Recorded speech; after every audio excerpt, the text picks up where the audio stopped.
कोचिंगचा अनुभव नसतानाही बीसीसीआयने गौतम गंभीर यांना जवळपास 7 वर्ष 8 महिन्यांच्या एका मोठ्या गॅपनंतर गौतम गंभीर टीम इंडियाच्या सेवेत दाखल होणार आहे।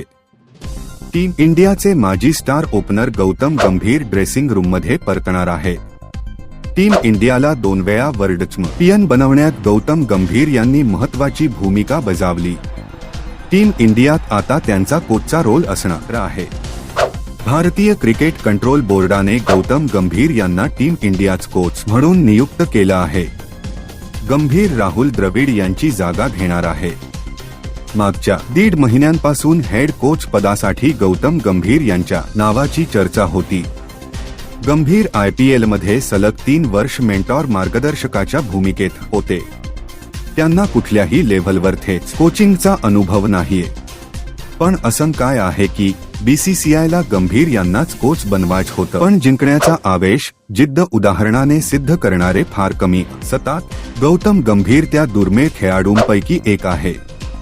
माझ्या डोक्यात फक्त विजयाची गोष्ट चालते, हे गौतम गंभीर अनेकदा बोललाय। त्यासाठी तो काहीही करायला तयार असतो।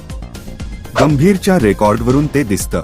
IPL मध्ये कॅप्टन म्हणून 2 वेळा तर मेंटॉर म्हणून एकदा, असं एकूण 3दा गंभीरने KKRला चॅम्पियन बनवलं। गंभीर